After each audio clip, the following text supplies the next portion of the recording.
We have invited Dr. Navneet Chopra, Assistant Professor, Department of Philosophy, to talk on human cognitive science, some themes. Dr. Chopra specializes in the fields such as philosophy of cognitive sciences, philosophy of mind, philosophy of language, phenomenology, and existentialism. A brief introduction to the topic. Human cognitive science pertains to studying the cognitive capacities humans are endowed with, most notably perception, language, social cognition, and deliberate, reflective thought, among other capacities like memory, attention, problem solving, motor skills, etc. A wide array of questions spark up like, is thought influenced by language we have? Is thought possible without language? And so on and so forth. I now hand over the platform to Dr. Navneet Chopra. Thank you. Okay. Okay. So first of all, thanks for this invite, and I take it as an opportunity to express my views and to reach out the young guys like you, so that we can sensitize youngsters towards cognitive science and to inform them about recent developments in cognitive science, and also to motivate you guys towards research in this very fascinating area. So cognitive science, as already have been informed by your representative in very short, but requires little elaboration.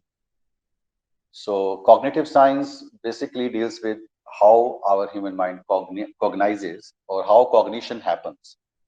And what is cognition? Cognition is acquiring of knowledge, in short, and it's not limited to acquiring knowledge, the kind of knowledge which we know as propositional knowledge. Though the dictionary definition may start with this kind of description. So what do we know? That in itself is a philosophical question, whether the knowledge which we have is represented in our mind in a propositional, which means a sentential kind of format, or the knowledge which we have is somehow more similar to pictorial in format. Just want to confirm, is it being recorded?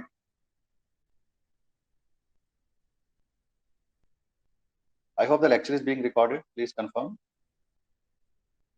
Yes, sir. Okay, fine. Okay, so I was saying that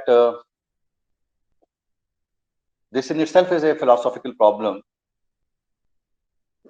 about the format of, or the form of, knowledge representation in a propositional sentence-like format or in a image-like format. And there has been huge debate between two camps in cognitive science. One led by Zenon Plashin, and the other by Stephen Koslin. So Plashin was of the opinion that the knowledge we have is propositional, whereas Koslin believes it is in the form of images or picture-like, not exactly picture, but like pictures.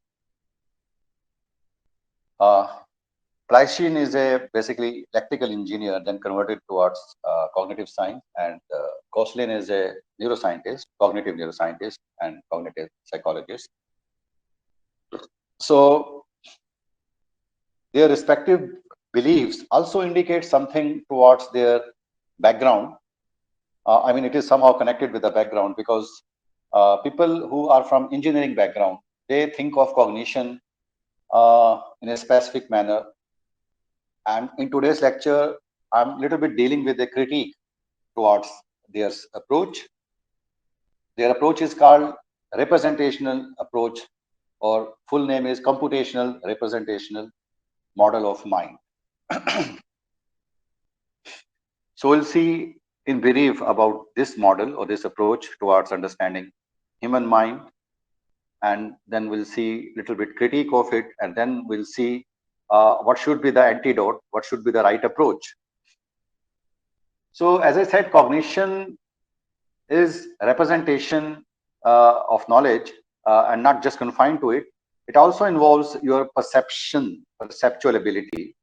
Like right now, I'm looking through my window and I am looking at a person moving on, a house, a tree, and so on. So these are all falling within my perception, and I'm ascribing definite meaning to them.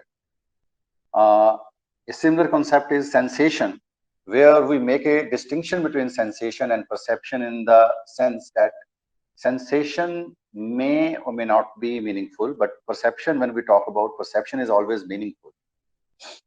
So you ascribe some sense or some meaning to what you are perceiving. When we say, I perceive a tree, so you are ascribing that it is a tree. And why I'm showing, why I am giving so much emphasis on meaning, because that is something which I'm going to focus on in this lecture, on at least three cognitive capacities. One is perception, and the other is social perception or social cognition, and the third one is language. So how do we make meaning in these three cognitive functions? Okay.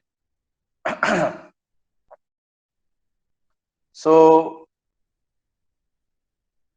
when we talk about computational account, historically, we need to understand that cognitive science, which is also known as sometimes cognitive conception of cognitive science, that is also called classical cognitivism, is started by computer scientists in some 50s and 60s. And these computer scientists include Simon and Newell, and they were conceptualizing using something called Turing test.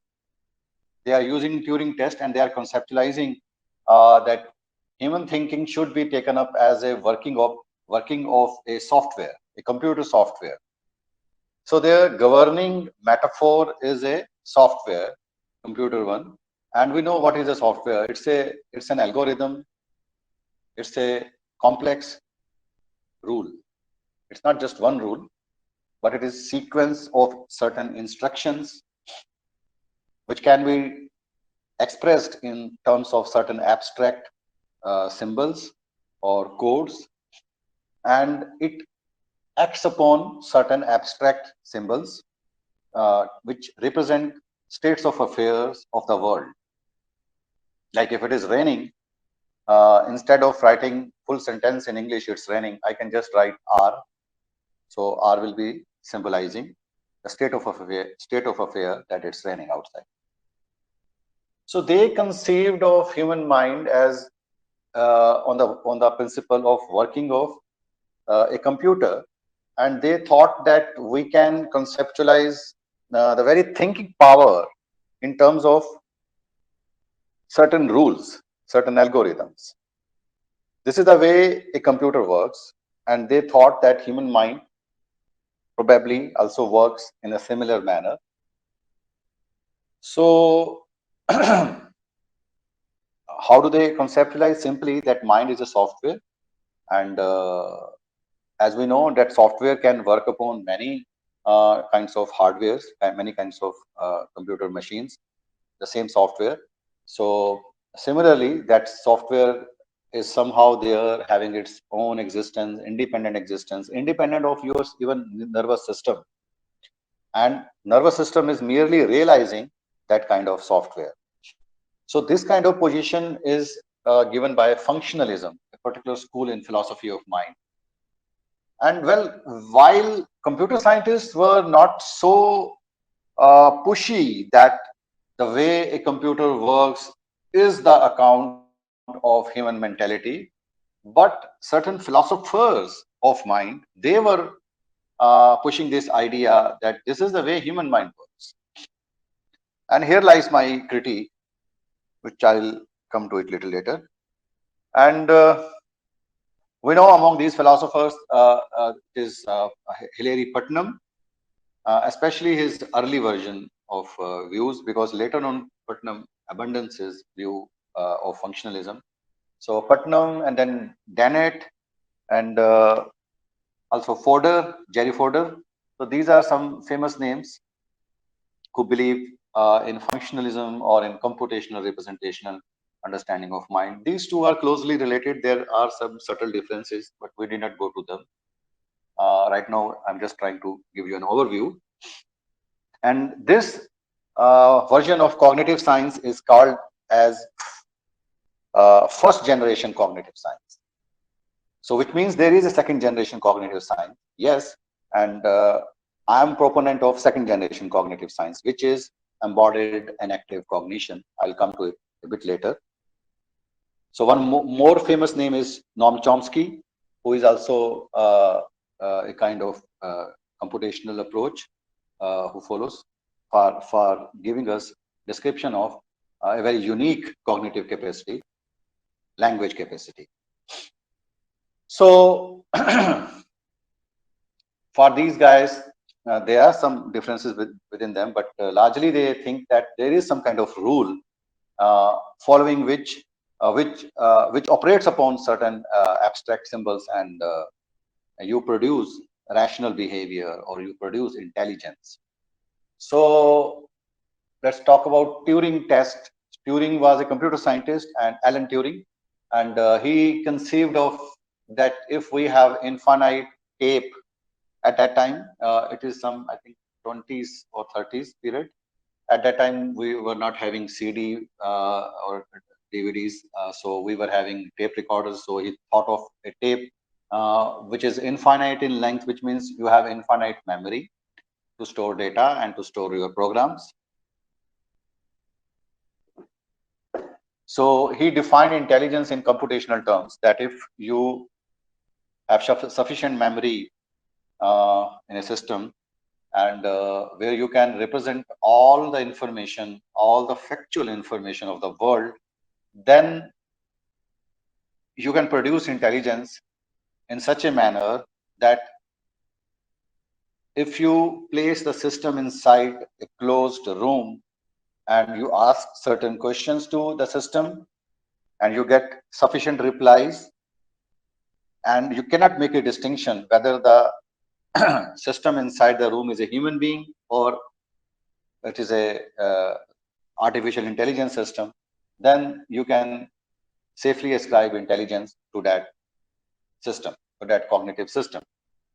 So this is called Turing test, which means that you can ask certain questions in written or oral form, and if it is responding you well, then it means it is having intelligence. So responding well means it may say, I don't agree or I don't have answer, but it shouldn't give you absurd answers. So nowadays we know many software like Siri in the Apple phone, and there's one robot, humanoid kind of robot. I mean, it has been given female face and body, but basically it's a robot driven by artificial intelligence system. I'm forgetting its name, but it had appeared even in IIT Bombay, and then it has got citizenship of I think some Arabian country as well. So it is communicating with humans pretty well in modern times, but I'm not sure whether if you extend the discourse, well, how long it keeps on giving a valid answer, but we can discuss these things in discussion phase. So right now, so I talked about Putnam, and then Jerry Fodor, but yeah, let Putnam we discussed a little bit. So in his account of functionalism, Putnam says that a mental state is to be described in terms of causal connections between mental states and the behavior it produces. And you think of mind as a kind of box. So box is having some inputs, sensory inputs, auditory, visual, and so on, and it's having output, which is behavior. Or it is a command to do behavior, not behavior exactly, but the output is command, that what is to be done. And inside the black box, don't call it black box, because we are going inside the box, and inside it there is a causal mechanism which is driven by some algorithm, some rule system, which governs that how state S1 is connected causally with state S2, and then how S2 is connected with S3. Similar to vending machine, when you put inside the coin and give command that you want apple juice, and it leads to a sequence of steps, and you get output as the apple juice. There were other options, but you choose apple juice. You didn't choose biscuit. You didn't choose milk, and so on. So, say anger. How anger is to be defined. Putnam will say that we don't require the qualitative experience of anger to define it. All we require is a causal connection. So, so if you have frustration, you have desire, and you have frustration of desire, then that leading to anger, then that leading to destructive behavior or shouting and so on. So that's all what is required to define anger under this functionalist approach. It doesn't matter that how a person is experiencing about anger, that agitation and all that. What matters for them is the functional organization which serves a function well. That's all, which serves a function well. So they say that just like a spoon, which is made up of wood or steel or iron or gold, it doesn't matter the materiality. What matters is that you are able to use the spoon, say, to eat ice cream. So that is the guiding principle of functionalism, which is saying that materiality doesn't matter, whether that causal rule is realized in nervous system, which is a biological organ, or it is realized in a robotic body, which we know is incapable of experience anything.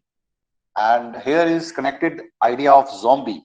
A philosopher, David Chalmers, a famous one, he conceives a philosophical notion of philosophical zombie, which is able to execute all cognitive functions because it is a robot actually, and with one difference, that it is not experiencing anything. Like, what does it feel like tasting coffee, or looking at a sunset, or falling in love, or getting into depression? All of these experiences, which we know as qualia, it is in principle forbidden to experience them. And functionalists, they believe that anyways qualia is redundant. All what matters for cognition, for a cognitive function to be executed, is a rule, an algorithm, and it can be realized in number of hardware. So there's something called multiple realizability as well, but leave that detail. So this is the way in general they say. So like Fodor will say that we have some logical rules, modus ponens and modus tollens. So we know if P then Q, and we can represent it in a very abstract form. You know, P, and then there's a lateral U, lateral inverted U, and then Q. So that kind of symbol is representing that if P is true, then Q will follow automatically. So for example, P might be a statement, if it rains, I will like to be wet. So Q is a statement, it is raining. Then automatically the outcome is that I am not picking up umbrella, because someone wants to get wet. If it rains, he is willing to get wet, and so he won't. Similarly, there can be another instance if P is defined in this manner, that if it rains, I don't want to get wet, and so I will pick up umbrella. So if it rains, I will pick up umbrella. Then Q is the second statement, second premise, which says it is raining. So the conclusion is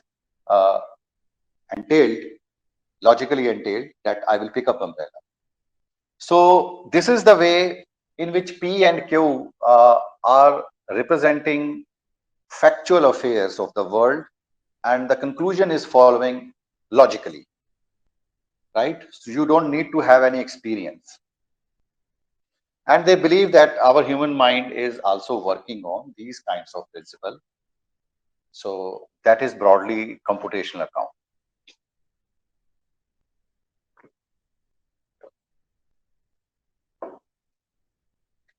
Similarly, I would like to describe about Noam Chomsky's theory, which is saying that human being is unique in having language ability, by which he means uh, we are able to make well-formed, grammatically well-formed sentences.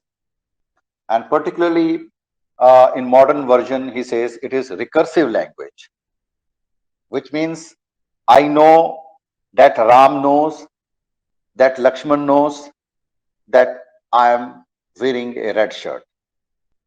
Okay? Suppose red shirt wearing is carrying some specific meaning, specific value. And then you use this sentence of knowing, I know that Ram knows, that Sham knows, and so on. So this is being repeated. The sentence structure is being repeated. He calls it recursion.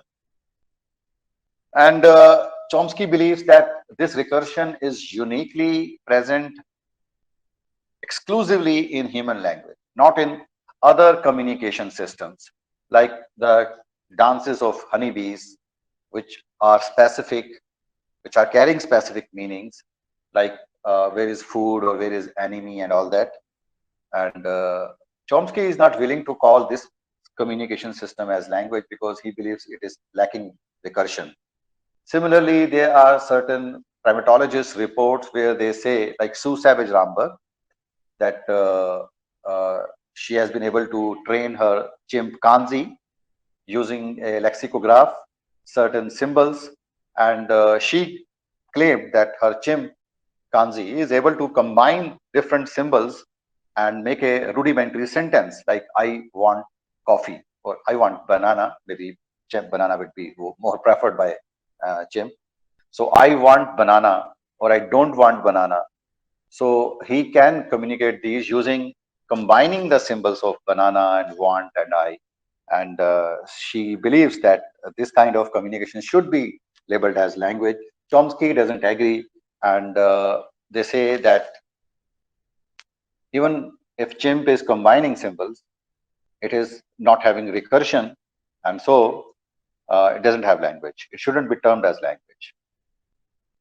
So I'm skipping a large part because Chomsky has changed his position many times, and he started in 50s.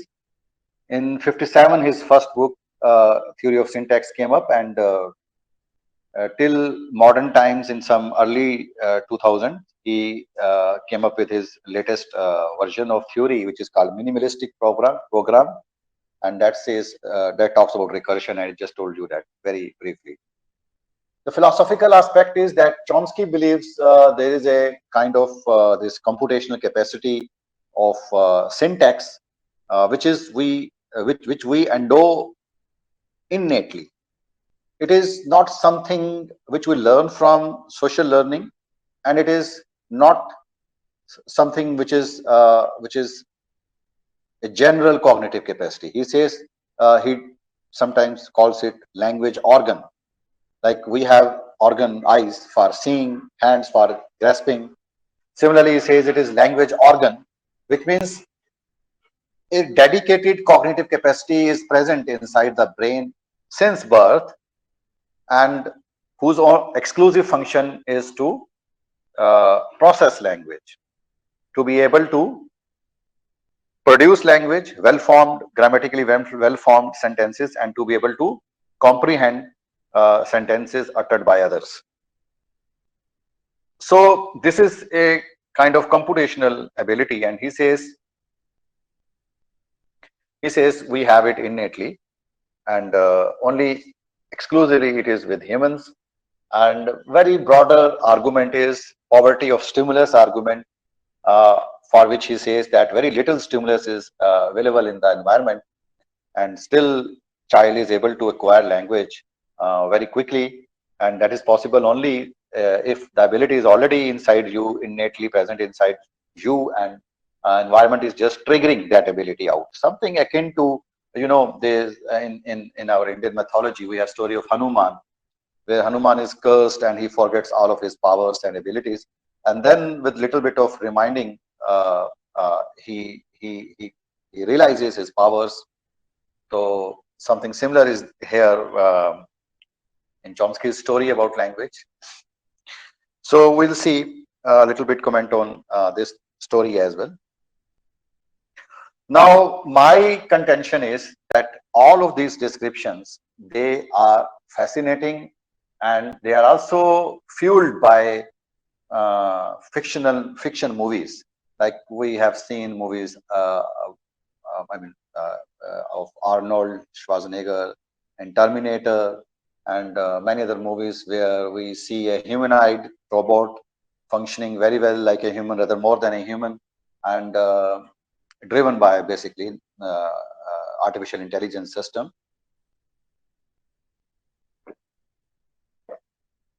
So once we have these models in our mind, and it is very fashionable to think of human mind in terms of artificial intelligence, robotics, and all that. I would say it is quite simplistic to think so. And my claim is that this is not the account of human mentality. Human mind doesn't work in this manner. And why? Why I think so? Okay, well, I think so because first of all, look at your phenomenology. Phenomenology is the study of structure of human experience, and if we reflect that how we think, and if we see the structures of our mind, then we realize certain problems with these kind of computational or functionalist approaches characterizing mind. Here I would like to make one more declaration. I'm a little digressing, but I should have uttered it in the very beginning of the class, this lecture. And the idea is that I am a proponent of naturalization of philosophy. Now that means, what does it mean? That means that I believe in an integration between science and philosophy. And often philosophers have certain prejudices or certain methodological viewpoints according to which we philosophers need not take into account the findings of science, particularly the science of, say, the science of neuroscience or psychology, anthropology, primatology, linguistics, psycholinguistics, and so on. And I should have informed in the very beginning that cognitive science is actually conglomeration of all of these 5-6 sciences, including physics. So some 7 sciences, I would say. So cognitive science is basically trying to understand how human mind thinks, and that includes perception, that includes language ability. And these two, as I told earlier, I would be focusing on. So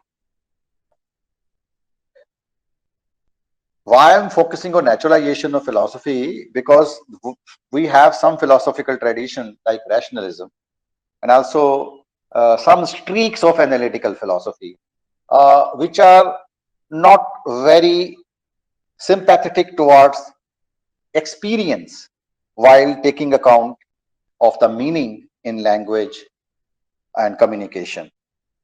And we have certain belief in a priori theorizing or an armchair speculative theorization, in which we believe that philosophers somehow logically and conceptually and in a priori manner reach to the fundamental truths which are absolute, which are final, which are immutable. That is always a penchant of philosophers since classical Greek period in West and also in India.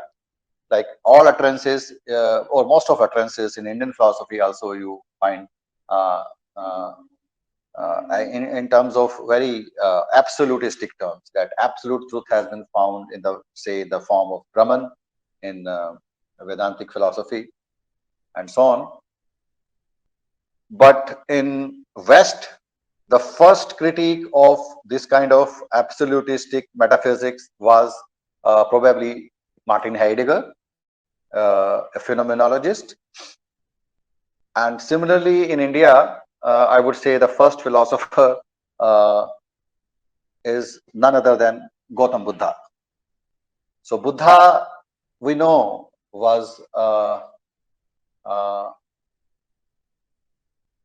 whose position was taken as taken as contrary to that of Vedantin philosophy, because Buddha talks about patitya samutpad, codependent origination, which means there is no existence of essences on their own, independent of the rest of the world or independent of the other entities.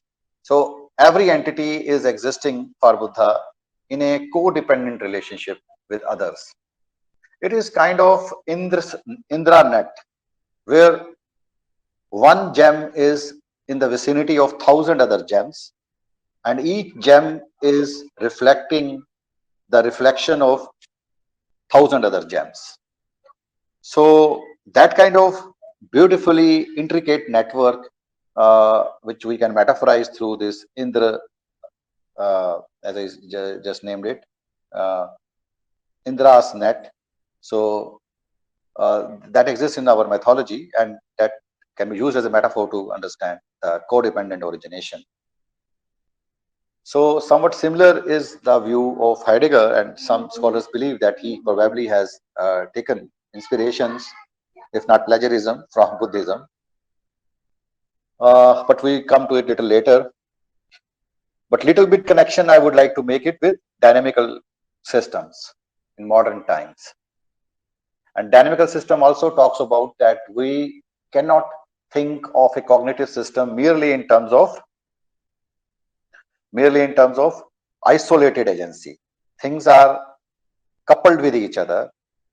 Just you cannot conceive of traffic behavior of an individual using some rule alone, because once you are driving on the road, your behavior is coupled with the traffic behavior of other vehicles in your left or right or in front or back. You cannot cross a truck without taking care of the car at your right side. So you have to coordinate your speed and direction orientation according to the neighboring traffic behavior, because you are dynamically coupled with others.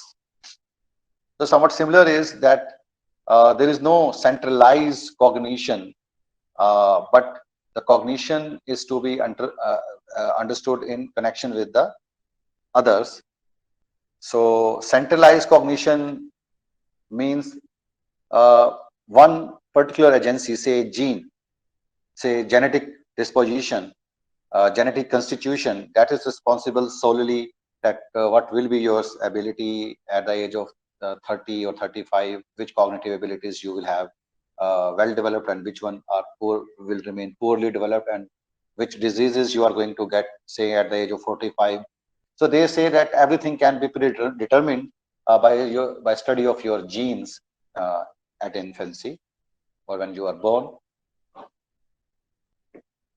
The dynamical system will oppose this kind of viewpoint and will say there is a decentralized cognition. Many other elements like your environment, your physical environment and your social environment, your cultural environment, they are also having an interaction, and that interaction has its own agency, not merely genetical structure or basis alone is responsible. But I said, okay, coming back to phenomenology, which should be looked at to start with. So first of all, functionalists, they say that you don't require qualia to ascribe meaning in your perception, because meaning would be decided by the rule. And now when you apply these kind of system on a robot, that is understandable. We don't assume that your robot is having consciousness. So all it can do is to make a mimicry of human behavior, and what are the causal connections, at least externally, when externally seen. So how anger is caused by frustration, and how anger leads to shouting or some destructive behavior. So that is just picking up of the uh, causal relations from outside without going into the neurochemistry, underlying neurochemistry or biochemistry happening. And you can make certain rules or softwares based on this, but uh, but the system is just a mechanical system, just like your systems in air conditioners, which get shut off when temperature goes down beyond a limit. And we call it intelligent system, but actually it is not intelligence. Intelligence is always fluid. Intelligence is always contextual. So your AC system doesn't follow that. It just follows a blind physical law using something called, I guess, Seebeck effect is involved here from physics. But we need not focus on those details.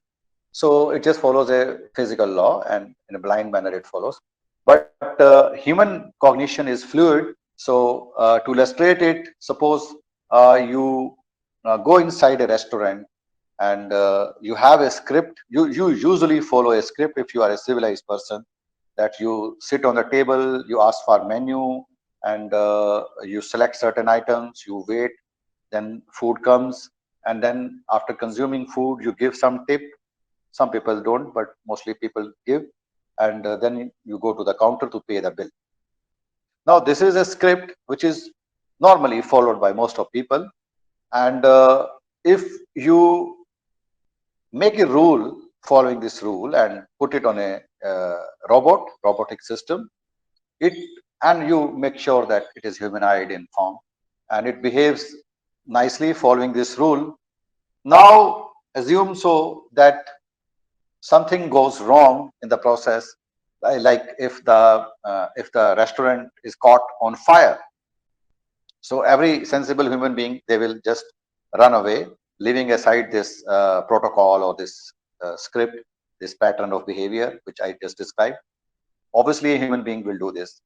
Or if you see that some child is going to be crushed by a running truck, then again you will just forget this protocol and you will just run away to rescue the child.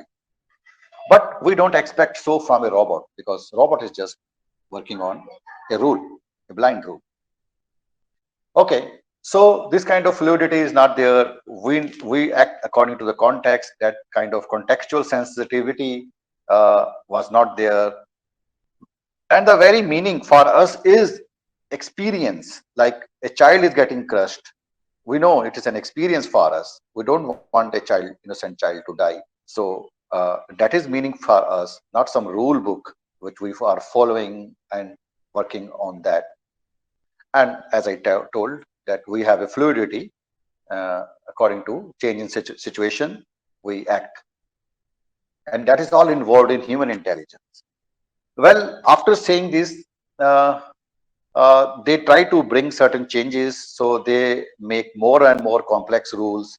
So higher order rules and more higher order rules, that okay, if there's a change in situation, then you do this, then you do that. But to what extent you can make levels of rules? So to illustrate this problem, there is something called frame problem in philosophy, and given by Dennett himself rather. So he says that suppose your robot is running short of battery and it goes to a room where it can get a new battery, and in that room he finds that battery is connected with a truck, and truck is also carrying a bomb.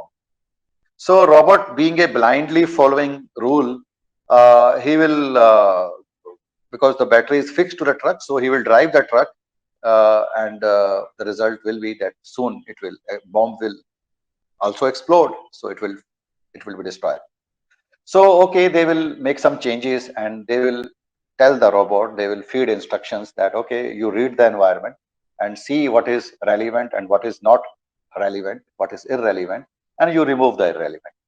So next time robot goes and he starts reading the whole environment, So it starts noticing that tires are irrelevant, the color of the walls, they are irrelevant, and the strength of the material of walls is irrelevant, and so on.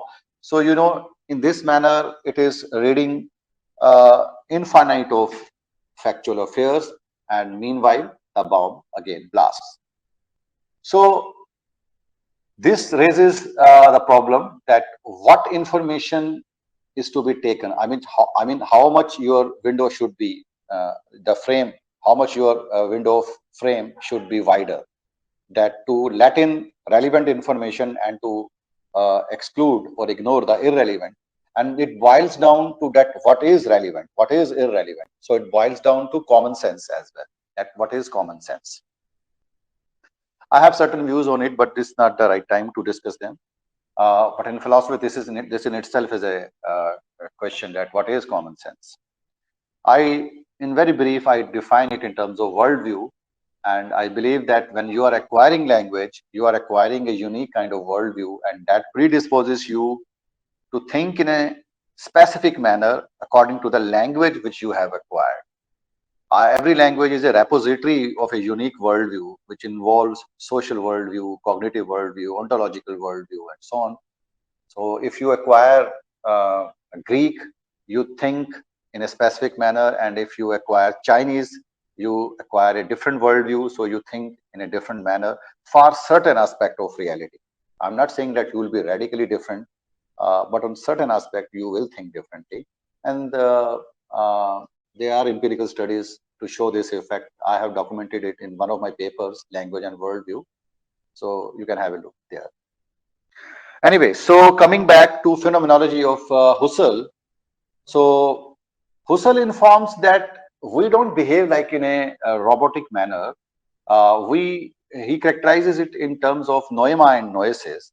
Now, what is this noema and noesis? That noema is a definite meaning inside you, or an intention inside you. Suppose you are a potter, and when you look at a heap of sand or dust, you know how to make a pot, which we know as something in which we store water in summers.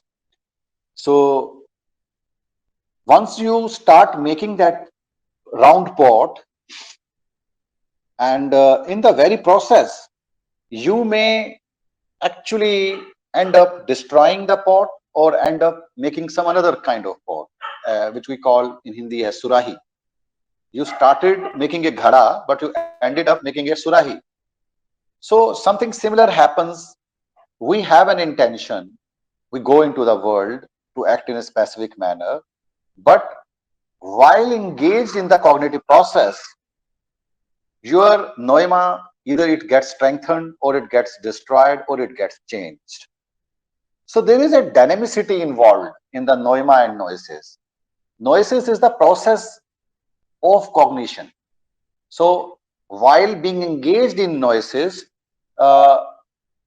your noema may change. You may say, okay, let's make it in a different manner, or you just collapse it, or you say, yeah, I was going very right, so yes, do it. So your noema is influencing noesis. You have some definite intention, and accordingly you do the process.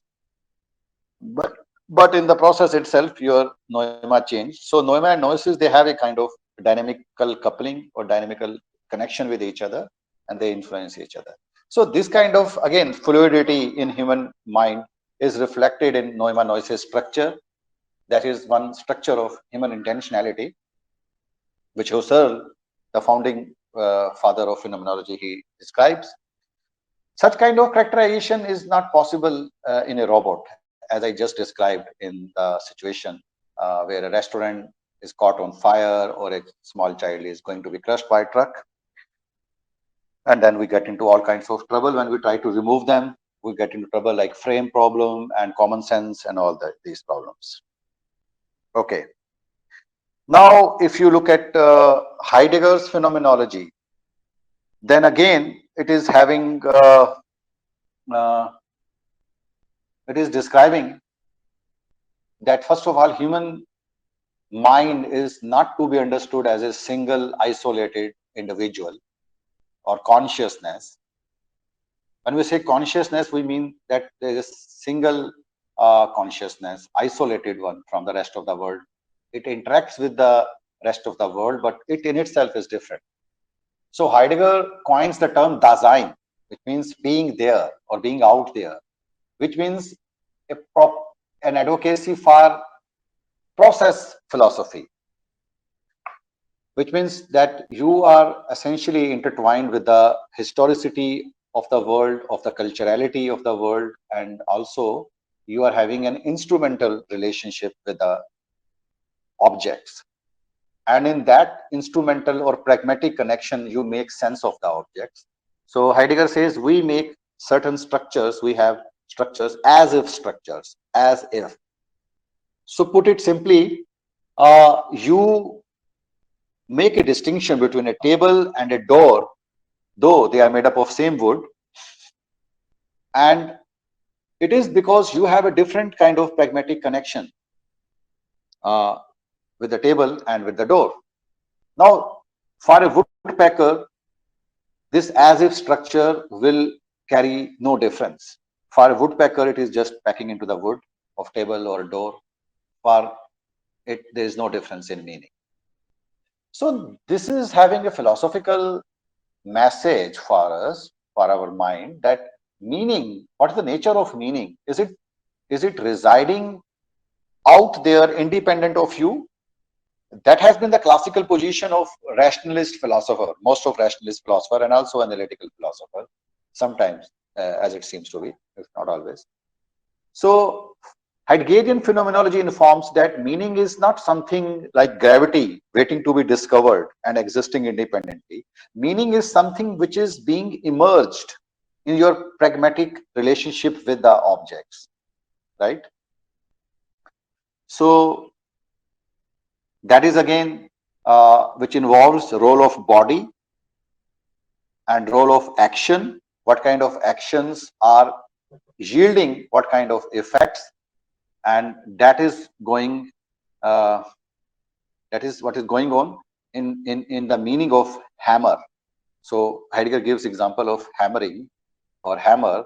Now hammer would under the scientism or under the classical approach, some scholars will say, okay, hammer is to be identified in terms of its objective features, because there's much penchant with objectivity since classical periods in Indian or Western philosophy both. So hammer under that would be identified in terms of its weight, its length, breadth, and so on, all objective features or facts. But Heidegger points out that that is not enough. We can understand the meaning of hammer in the very action of hammering, in hammering. And he characterizes this in terms of ready to hand or present at hand. So ready to hand is describing your pragmatic connection when you are using the object in action, in practice, while dealing with the world. And suppose while hammering, it breaks down, and then you wonder that what has happened to my hammer? I mean, it is broken in your hand and you wonder what wrong has gone. At that time, you reflect upon it. Otherwise, earlier you were not reflecting. You were just acting in the world in a skillful manner to the solicitations of the situation. You know very well, even if you are illiterate person, that what kind of hammer is required for what kind of nail and for what kind of situation. So that kind of tacit understanding is already inside you. And if you think that this kind of human knowledge is propositional or sentential in form, obviously it would be a mistaken idea. So ready to hand is the way Heidegger characterizes it. And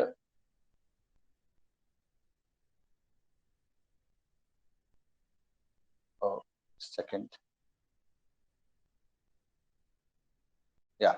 So ready to hand is the way Heidegger will characterize human mentality or sense making process. And when it breaks down, then you reflect like a scientist, you theorize, and that state is called as present to hand. When it is, then at that state, it is present to you to be pondered upon in a theoretical manner. Yeah. Someone wants to say something?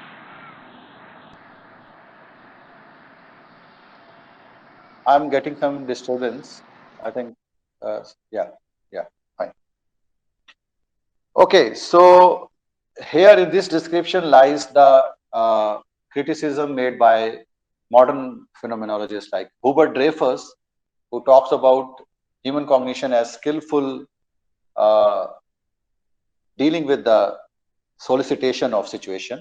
As I said, that which kind of hammer for which kind of nail or which kind of situation, like you are hanging a picture in the wall of your room, or you are I mean using it for some sometimes in the ground we put a big we use a big hammer for marriage parties. We erect certain structures, and then we know big kind of nails. I don't know what technically it is called, that is used for that purpose. So big hammers are required for that. And sometimes for very minute kind of works, you require very small nails, and so very small hammers are required. So these all kinds of knowledges, they hopefully cannot be described through propositional kind of structures, which computer scientists are keen to describe. And also ontologically, I described that meaning for human beings is not something pre-existing or predefined. It emerges. And also I described that meaning is not to be described in isolation by a lone cognitive agent or a lone consciousness, but culturally you acquire meaning as a Mitsein or as a Dasman. These are terms of Heidegger. So Mitsein means being others, being with. So being with others. So we have many norms or values which we acquire from our culture and society, like having a career if you are adult and you have completed your education, or you have certain respectful religious values towards deities. So when the fact is that no one has ever seen God or those deities, but still you have that reverence in your heart. Why?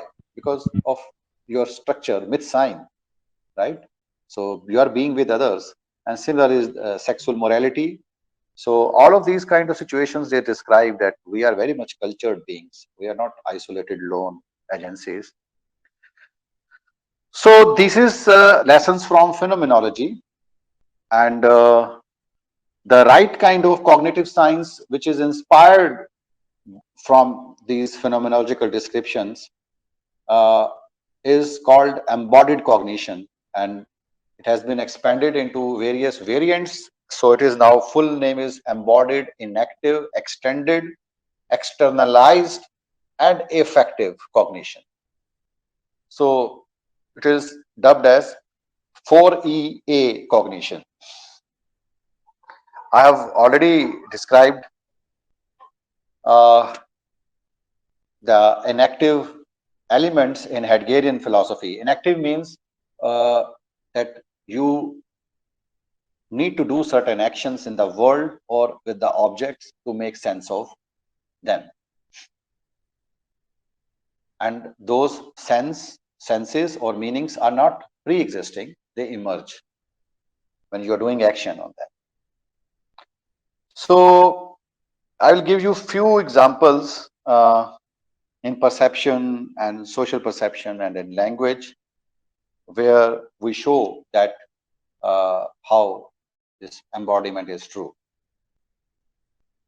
And I have to go a little bit of classical conception of philosophy of mind, like classical means rationalist philosophy, or also analytical philosophy, like Frege. So Frege believed that to secure objectivity in your meaning, meaning in your language, it is neither in the mind nor in the world, but it is in the third realm. So he locates thought and objectivity of thought. So simple thoughts like cup is on the table. Now it's an objective fact, and meaning of this statement is lying not in your mind. He believes it's not in your mind. Why? Because you and I are different, have different subjective proclivities or different subjective sensitivities or perspectives. So you may see the front of cup, I may see the top of the cup, and someone may see the bottom of cup if table surface is transparent, suppose, and so on. So how you can secure subjectivity? He thinks it cannot be secured in the mind, because mind of everyone is different, and it is not in the world, because he says that the very idea of cup or table. So cup is something tangible, something real, and what is meaning inside my mind is not tangible, so it cannot be in the world. Meaning is something abstract. So if it is neither in the world nor in the mind, then where is it? So he coins the idea of third realm. It's a kind of Platonic kind of realm, the ideal kind of realm where objective meanings resides. So classical Greek philosophy, Plato believes that we have some ideal world where we have ideal forms of each and every object in the world, like ideal table, ideal chair, ideal horse, ideal lion, and so on. And the practical, empirical objects we see in the world, they are projections of those ideal or ideal forms in the heavens. Aristotle obviously opposed this kind of view, and he said that why not it is otherwise, that we see practical dogs, so many empirical dogs, and then we abstract out certain general features and we make an ideal image of dog or horse, whatever. So I think there is much truth in view of Aristotle, and because Platonic ideas, though fascinating, are little mysterious, and they cannot be subjected to verification. So experience has to be taken account in a serious manner, which classical philosophy little marginalizes for them. So I just gave the example of Frege. So if you take lemon and you squeeze the lemon juice on your tongue, now meaning for that is all meaning for these kind of experiences, Frege will say they are in third realm and they have nothing to do with experience. No connection with the fragrance of lemon, no connection with the tingy taste, or no connection with the yellowish color of lemon and all that typical sensory experiences. So experience has been marginalized because of the differences of subjectivity, and they're penchant with objectivity. But I oppose this viewpoint, this very perspective, because if I say I love you, or if I say I hate you, if I say I like lemon juice, shikanjui, then the very meaning of this statement is experiential. And if there's an account which cannot respect my experience, your experience, anyone's experience, I don't think that's a valid account of human mentality, at least. That can be an account of a robotic function, but not of human mentality. So the second generation cognitive science takes body and bodily experiences very seriously. It is at the heart of this approach, and that's why it is called second generation cognitive science. It looks into evolutionary story, that how from a simple bacteria to reptiles to mammals to Homo sapiens and modern Homo sapiens, we have evolved gradually. Obviously, we're not talking about God or any divinity. We're just looking at a naturalistic manner, at how evolution happened under the pressures, under the environmental pressures, and how an interactive process unfolds, which gives rise to meaning. So all that thing is important. So to give few more examples, I could have given you, but how much time I'm left with? I noticed already. Can I go for 10 more minutes, 10 or 15?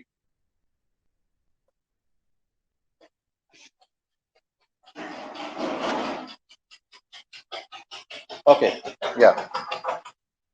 Okay, so let's talk about perception. In perception, we have an illusion called Muller-Lyer illusion. Let me show you its diagram. Yeah, so here is this two arrows. So the upper arrow and lower arrow.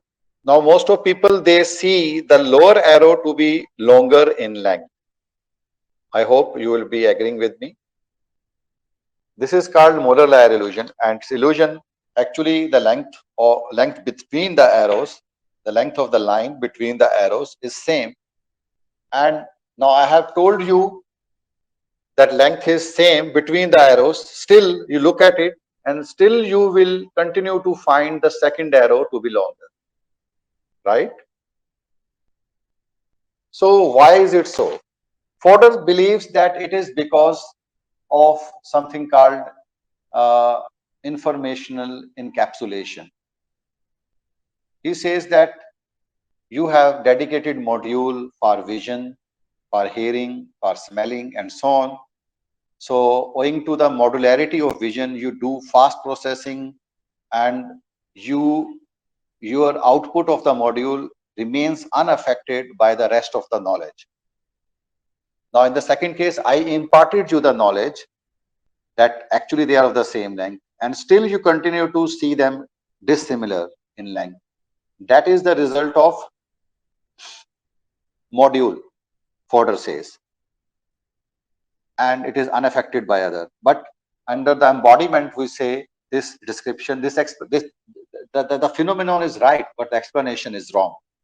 So we say it is not that it is unaffected by the rest of the knowledge. Rather, the perception in itself is a result of looking at the context of the object, and once you place the object in the situation or the context, and accordingly you perceive it. So this is why is it so. Again, you have to look at the figure here. So if you look at here, then you see this is the outer wall and the lengths are converging, and this is the inner wall. Now apparently the outer length is bigger and this length is smaller, but you know they are it is parallel wall, only apparently it looking to be converging. These are actually parallel sides, and you know that this length is same as that of this, so you mentally elongate it, and this information is always inside you because you know that something which is moved away from you is actually of the same length. Now look at this and this projection, this and this, similarly this and this. So this is arrow here, arrow going outside, arrows going outside. So we have, our mind has this tendency that when we see a length between the arrows going outside, we elongate it. So something similar is happening here, arrows going outside, we elongate it and we see it, we perceive it to be longer, whereas this is happening here, arrows in the opposite direction, and we tend to see its normal length, but we elongate this one. So what is the take-home message? Take-home message is that whenever we perceive holistically. We never perceive a thing in its isolation. We take cognizance of the environment, the situation or the context, and accordingly we make sense of the stimulus. Similarly, there are studies by some scientists, Held and Hein. They did experiments on kittens. So one kitten was, they had taken two kittens of, they were siblings since birth. They allowed one kitten to be active, and the other kitten was put on a cage just above the active one. So being in a cage, the second kitten cannot move much. It cannot deal with the environment. So over the period of time when they grow up, so we find that the active kitten was having normal perception, Like it could have depth perception, it could take turn at the right time. Whereas the passive one, though it was exposed to the same visual stimuli, but it was not able to it was not able to develop a normal perception. It was bumping into the object, was not having proper depth perception. So that shows that there is some kind of coupling happening between our motor actions and our visual data, and that is playing key role in our development of visual perception. If you stop your action ability, then it will also hamper your perceptual ability. Then another case is of an engineer, Becky Rita. So this engineer, he did a very interesting experiment on blind people. He mounted a camera at the head, and suppose there is a apple placed on a table. So camera will make an image of the apple, and on the back of the person, there is a device having pins. So according to the shape of the image, those pins, they press on the back and makes an impression, tactile impression. By pressing the back, they make a tactile impression of an apple. Now, interestingly, when this blind subject with this kind of arrangement, it moves, when he moves towards the apple or moves away from the apple, then after some period of training, some weeks of training, the subject reports that I am able to perceive as if I am able to see the apple. He's blind, but he's able to see. That's very interesting. So why is it happening? Because when you are moving towards the apple, obviously the size of the image will be increasing. So the impression will be increasing on your back. And you are, when you're moving towards, the size is increasing. When you're moving back, moving away, then the size will be diminishing. So over a period of time, he is developing a coupling between tactile experiences and his motor movement through legs, through his limbs. So when a coupling develops between the tactile and the motor movements, then again you start having experience of perception. And later versions of this experiment, they replace the impressions on the back to the impressions on the tongue. So we know tongue is more sensitive. So with little bit of touch, you get more vivid experiences, and the experience becomes vivid. So that again shows that perception involves a role of action. Similarly, if I come to social perception, I need to inform you there's something called mirror neurons inside human beings, and they are considered as a great key discovery to explain our social cognition. Like if I'm walking in the corridor, and you can figure out from my facial expression whether I'm angry, whether I'm sad or happy, and accordingly we approach the person or we move away from the person. So how do we have this ability? So under the classical cognitivism approach, they will say, okay, you are making some statements in your mind and applying some rules, some algorithm, and then you are figuring it out. So you are theorizing like a scientist. But our second generation cognitive embodied science, it informs, no, nothing of that propositional kind of process is happening. This is because of the role of something called mirror neurons. What are they? So mirror neuron is a discovery. It's an accidental discovery by Italian neuroscientist Rizzoletti, first discovered in monkeys. So what he saw that when a monkey is grabbing a banana, obviously his motor cortex is active, that region which is responsible for the movement of hand. But the same monkey, when he looks at action of another monkey grabbing a banana, merely by observing another person doing action, his own motor neurons are firing. The same motor neurons which get activated when he himself acts, when he himself does that motor action on banana. So he is grabbing banana with the intention of eating it, and by watching other monkey doing the same action, his own motor neurons are firing, So he gets the idea that he must be having same intention of eating the banana. Now suppose the monkey himself grabs a banana to throw at his enemies, then, and if that is his predominant behavior or most of time, then it will think that other person, other monkey is also having same intention. So we are understanding the mentality of others in the model of our own self. There is much truth in this kind of description, though it is not the exhaustive description because we understand the complex context and many other things. But this mirroring plays a key role in our social cognitive abilities, and it happens spontaneously. It happens naturally.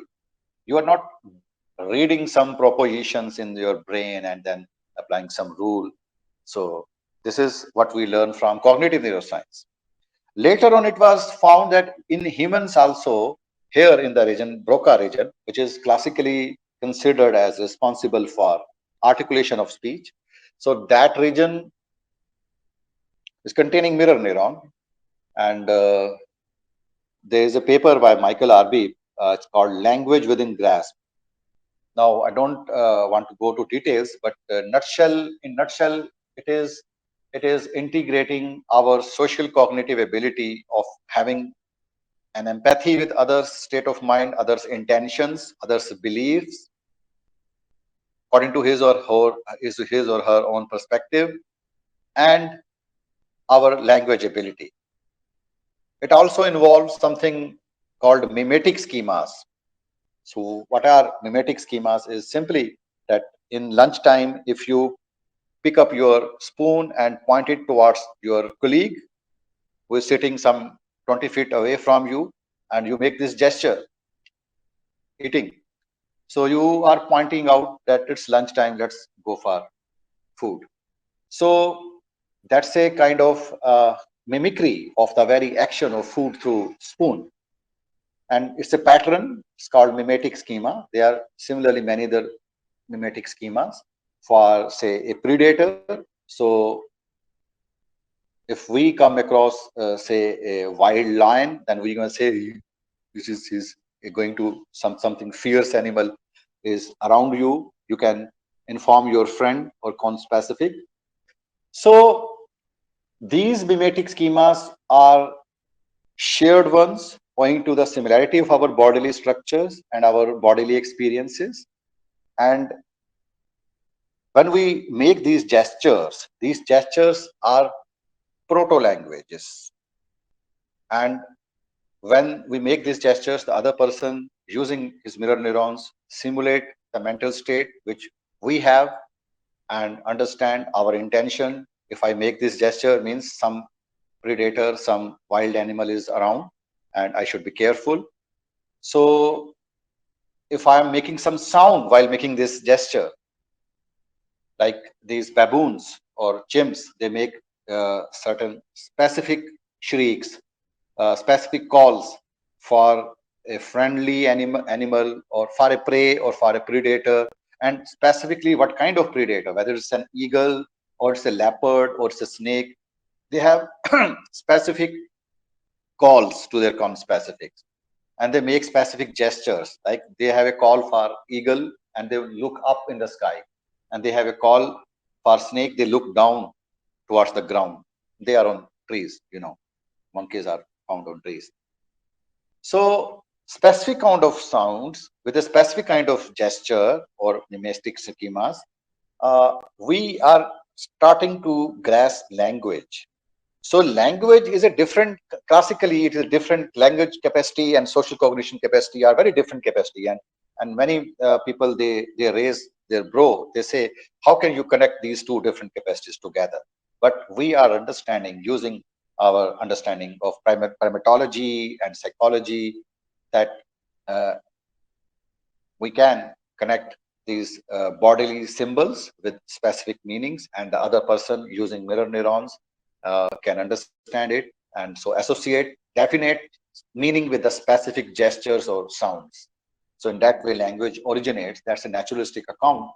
And this gives us a clue of continuity between the primate language and human language, to which, again, coming back to Chomsky, Chomsky won't agree. Chomsky doesn't agree that there's a continuity. He believes there is some sudden genetic mutation, and we acquired ability of computational ability of making grammatical structures in our brain or mind. He equates them.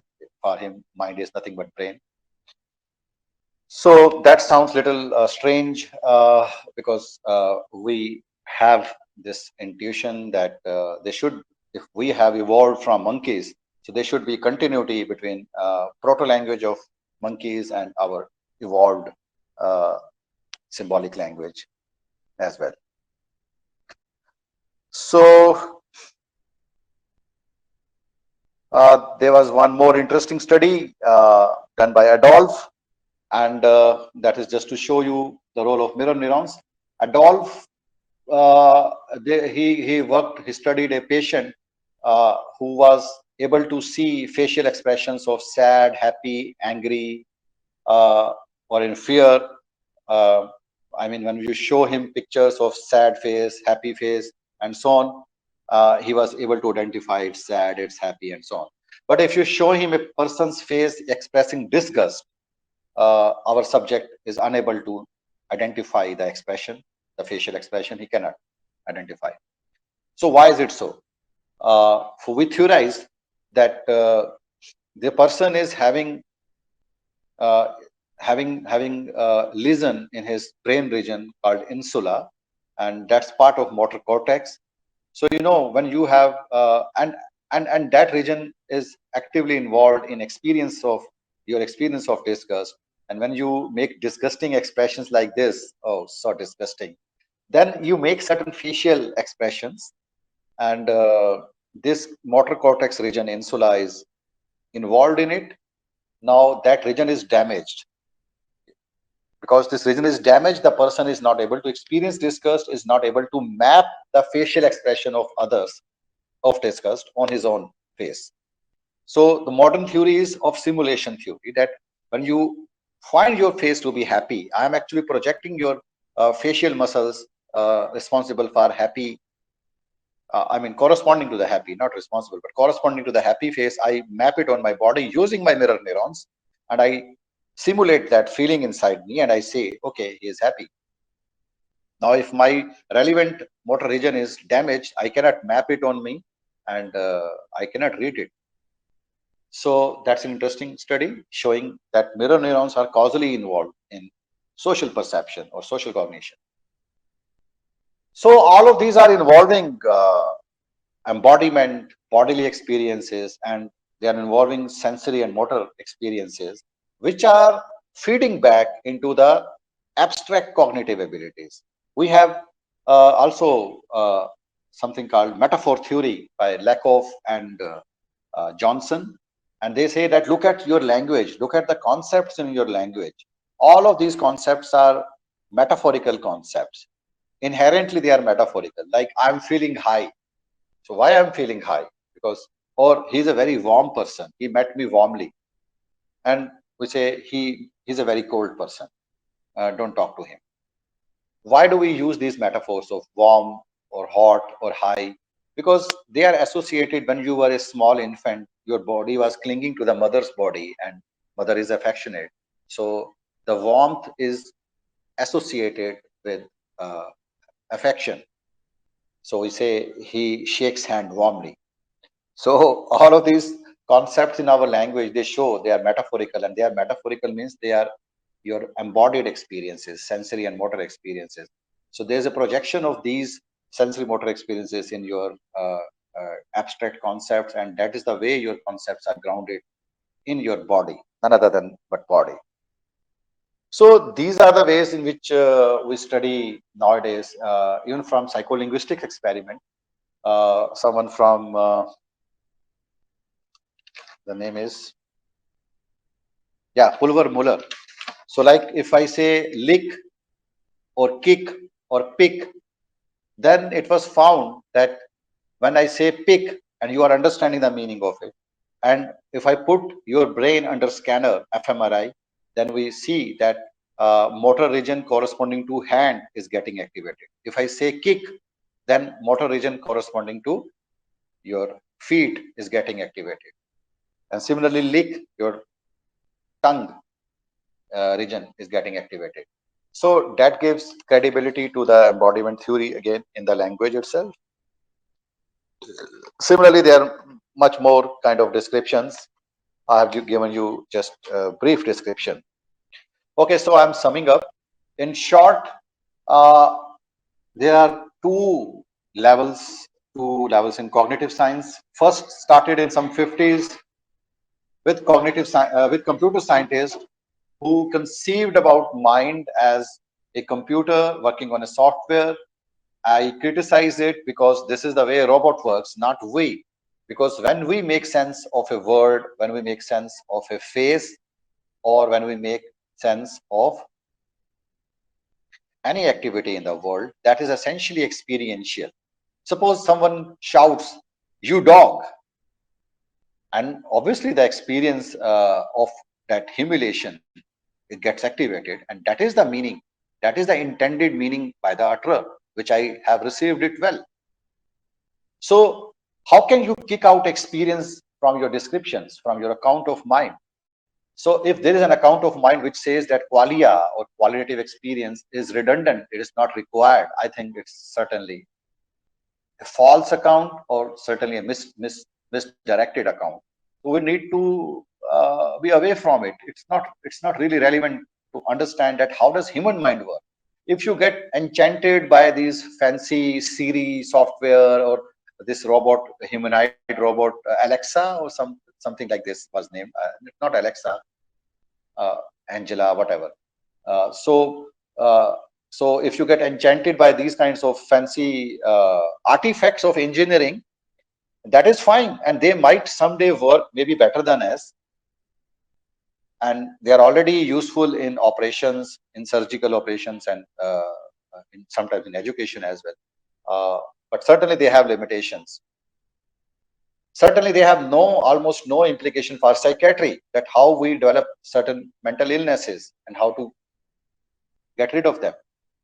So the right account of human mentality would be firstly to look at the phenomenology, Husserl, Heidegger, Merleau-Ponty. I didn't talk about Merleau-Ponty in this talk for shortage of time, leave it aside.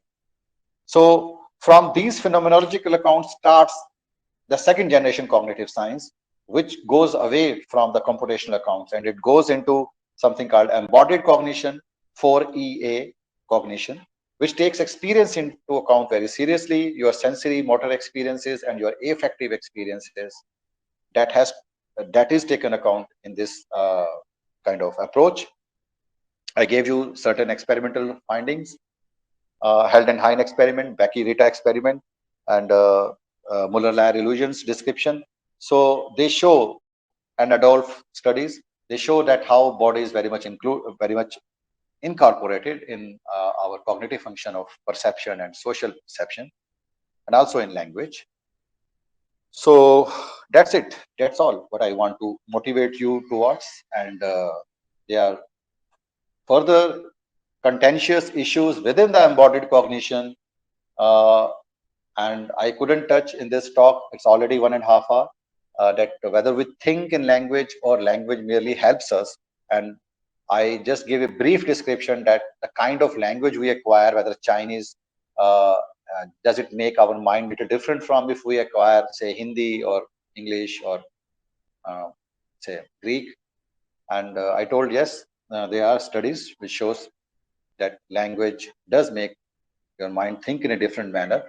But this is different question from the question that do you require language in an essential manner for being able to think in a human-like manner? And I believe no, language is not fundamentally required for thought. Again, I'm going against Chomsky's view. Chomsky believes that once you acquire language, then you become able to think the kind of thinking we are known for, the propositional thinking. I'm coming to discussion, yeah. So these are the questions which I wanted to familiarize you. And when you will go to graduate master's program, and you are lucky that in our department we have both of these camps. Like I and our one more colleague we believe in naturalization of philosophy. We don't believe in modularization or I mean, not strict modularization or not computational rule-based approach of studying mind. We think it is better to keep it for robots, fascinating though they are, but they don't represent actual human mind's cognition. And also, if you are sympathetic to robotic approach, AI approach, then we have colleagues who believe in that approach as well. Probably you already know them, or you will come to know about them. And I think it's a very good thing, because there must be healthy debate between two camps. Only then we develop truth in a more rigorous manner, because truth might be lying beyond or at the interface of two contesting camps. So that, I think, is something good. But to keep your mind open and raise your questions, that is one thing which is essential for a philosophy student, that I welcome as well. Yeah, so I'm done with my talk. Now I can take your questions.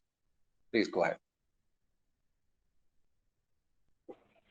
Yes, sir. So there are two questions in the chat box. I'll read out the first question. Yeah. Mm-hmm. If Heidegger's ready in hand idea points out that our meaning of an object need not be reflective, such as how the usage of a hammer is not reflective, but is done unconsciously and with skill, how does the learning of such a meaning happen if it is not a conscious rational process? Look, this is a very good question. Look at the functioning of a rickshaw puller or a simple laborer. They are not literated. They cannot sometimes even read a single sentence in Hindi or English. So, do you think that they are insane, or they are not able to perform basic cognitive functions? Like, if there's a famous utterance, famous description in Wittgenstein, slab. So this comes in the context that a builder who is working with his assistant, and he just shouts slab, and Wittgenstein describes the assistant understands very well what kind of slab is being required. So a lot of cognition is happening at a subpersonal level. This is a term by Daniel Dennett, though I dislike him as a philosopher, but certain terms which he has coined are useful. So there is something happening at personal level, and then something happening at subpersonal level. A lot of functions, like how your heart is beating, how digestion is happening, how your brain is thinking, all of these we are not aware of, but they are working. So similarly, we are acquiring a lot of knowledge being a Dasein, the Heideggerian term, which is just skillfully engaged with the world. And that shows that you don't require any propositions. And if they say, okay, at the subpersonal level, there are some propositions, that is just reflecting their attitude, that they are already subscribed to the computational account, because this is the way computer works, on some explicit statements which are making its knowledge bank, and then applying some rule on those factual statements. Firstly, we make sense of the world not based on some facts. A lot of evaluation process is going on. Someone says, you dog, and you don't respond, okay, man, I have reflected and I'm not a dog. You never say like this. You understand his intended meaning, and the intended meaning is to humiliate you, right? So in your linguistic utterances, when you make sense, in your perception, when you make sense, it's always experiential meaning, and you don't require propositions for it. And if they say, okay, at some subpersonal level, like Polician says, or some other person, that there are some propositions running in your brain, okay, where is the evidence, man? Show me the evidence. When you look in the brain using fMRI scans or PET scans or many other sophisticated technologies, you don't find any areas dedicated to language. When you are comprehending some linguistic sentence or uttering, almost all of the brain, it becomes lit. So that shows that there is no language organ. That shows there are no regions dedicated to propositions or statements alone, linguistic statements alone. No. So that was just an approach, again, by analytical philosophers. They look at the sentence structures to decipher the meaning, and some rules, abstract rules. So that approach, I think, is not tenable. You need to look towards cognitive neuroscience, towards psychology, towards anthropology and primatology to get the answers. So you said that you didn't reflect. That exactly is the point in Ready to Hand, that you are engaged skillfully, and without reflection you understand the meaning of hammer, because you have experience of hammering. And if you don't have experience of hammering ever in your life, you are and you have only seen the pictures of hammers, then you are lacking a big part of meaning of hammer. And when it comes the right time to use the hammer, you won't be able to use it, because you don't have your motor cortex is not habituated of making use of that tool. So you actually don't understand the meaning of hammer if you have not used hammering, if you have not done ever hammering. Same is with boat, same is with aeroplane, I would say. With the chair, you see the chair and you use it, you get the experience of at your bottom, at your back, the relaxation, uh, and all of those sensory motor and affective experiences, they are defining a concept. So when you use a concept linguistically, these sensory motor affective experiences getting reactivated and makes you sense of the word uttered, placed in a context, obviously. Thank you, sir. The second question we have is there a universal science which philosophy should blend with? How do we account for the different scientific frameworks found in different parts of the world? This is one particular question towards which I am sensitive towards. Universal knowledge, that's what I'm saying. Since beginning, philosophers in India and in West, they have this penchant to find absolute truth, universal truth. They seem to be in some kind of hurry to find that universal truth, and then they will go to sleep. To me, seems like something like this. Whatever we know from our scientific understanding, all we humans can know is every knowledge is contingent. Nothing is universally known to us.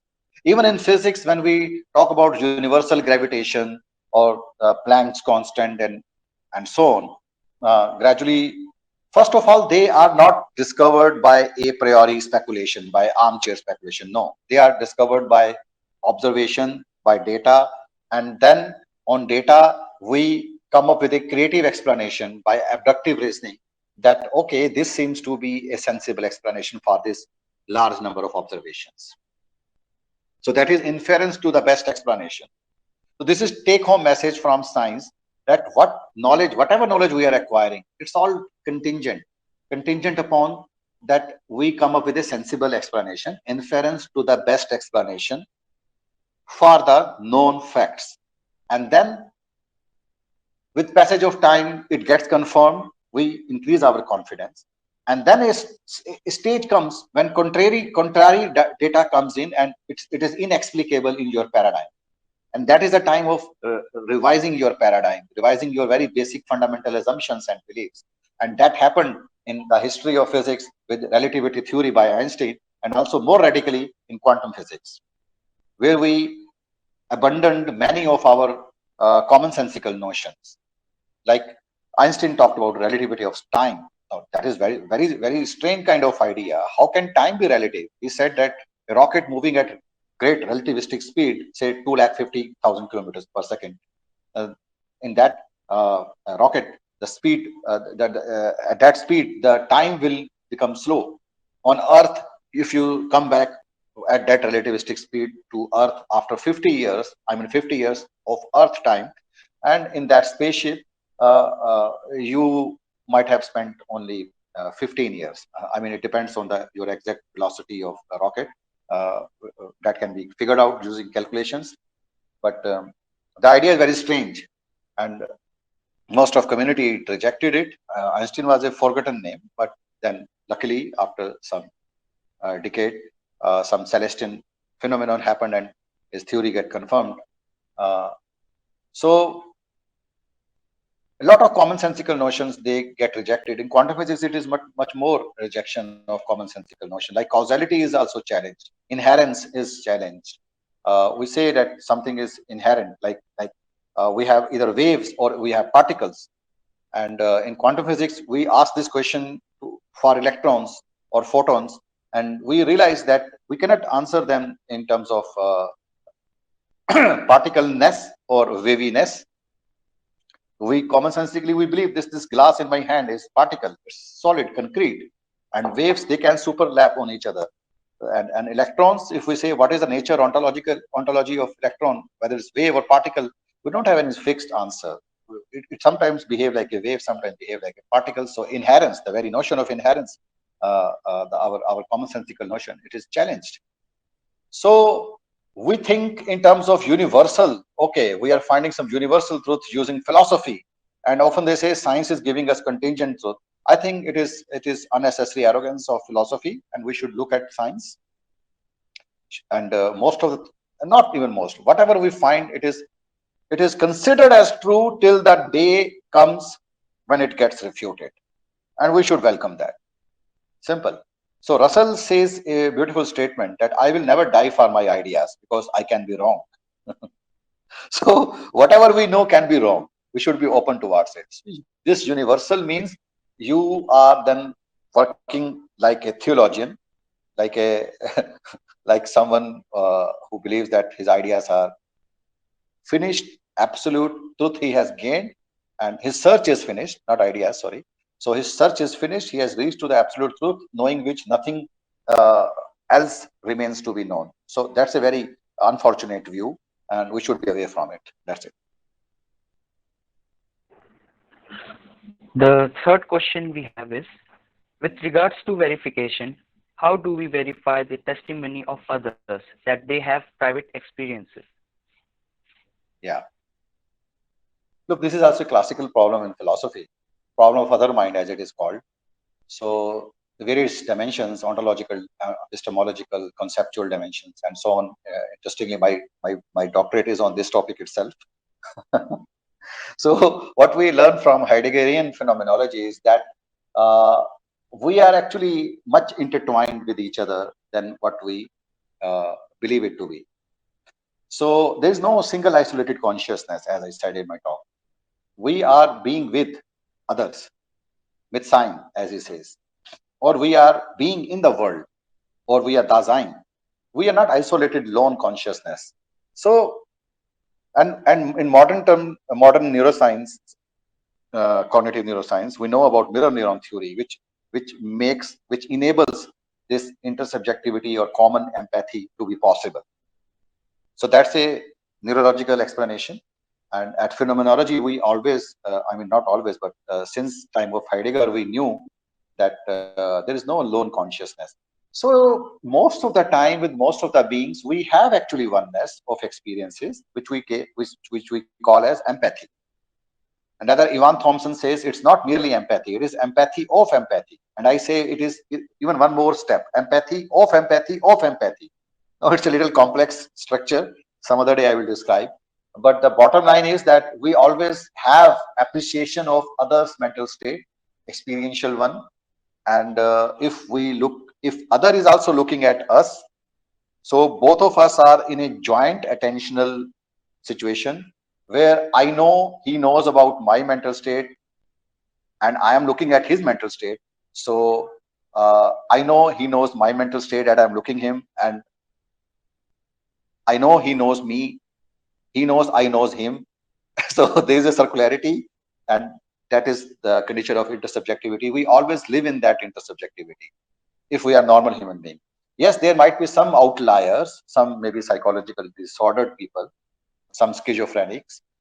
They might be living in a very different reality. And so we don't consider their utterances or perceptions seriously.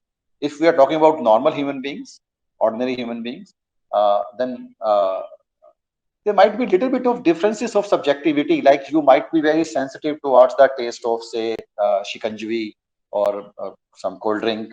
I may not be. But this difference of subjectivity, I think, has been overplayed. Largely owing to the same kind of body and bodily experiences, we do have a shared common experiences. And I think that should be taken up as synonym with objectivity, which we know as objectivity is nothing but common subjectivity. That's my take. And that's what embodied cognition also informs us to. So the fourth question we have, how do you feel about the unity of knowledge, especially considering how the field of cognitive science is so interdisciplinary today? Should philosophical ideas be oriented towards fitting well with other disciplinary perspectives? Yes. Obviously, yes. That's what I said actually in between the class, that we need to need to adopt naturalization of philosophy, which means we need to look at sciences, various sciences I have already mentioned in this talk. We should look at the results of those sciences and look at the philosophical messages in those results and integrate them together and throw them back at the individual scientist as well, in my personal view. Because we are at a vantage point. We are not doing any experiments, but we have free time and energy to do theory. And so we can do it rigorously, and we must do it across the disciplines. And in that way, we are looking at the thing from a height, and we can see the whole landscape of intellectual activity going on in different disciplines, and we can combine them together. And in that way, philosopher can play his grand role, I would say. Another role we know of philosopher is to do philosophy of science, which is a second order inquiry. We look at the concepts, paradigms, assumptions. That's another question. But yes, largely cognitive science, we philosophers can play a role in integration of sciences and taking messages, philosophical messages from certain landmark experimental studies, like I talked about mirror neurons theory. So they have profound implications for our classical philosophical problem, the problem of other mind. Look at the talks or works of V.S. Ramachandran. He is a very explicit proponent. He's a cognitive neuroscientist at University of California, San Diego, an Indian, basically. Basically, he's an MBBS doctor and then turned towards cognitive science, and now he's heading the whole department of cognitive science. See, so yes, it has to be interdisciplinary. I think we have come towards the end of this session. Thank you, Dr. Chopra, for your time to speak to us on this topic of human cognitive science. The session helped us understand the discipline of cognitive science, the interdisciplinary nature, and we got to know about Putnam's functionalist approach, the theory of dependent origination by Gautam Buddha, phenomenology of Husserl and Heidegger, and various examples and illusional depictions which you showed to us, and other studies related to neuroscience which you shared with us. It was an intriguing session, sir. Thank you. Thank you so much. Yeah, and this is just, a informal invitation to all of you. You have my email ID, I think, on the website, and any of you can approach me and discuss ideas pertaining to cognitive science or philosophy of mind. I welcome that.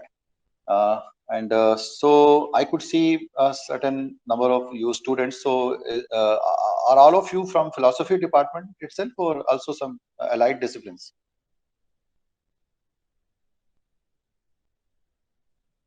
Sir, there are students from other disciplines as well. Okay. Okay, right. So I also enjoyed these. You raised very good questions, and hopefully I gave some positive responses.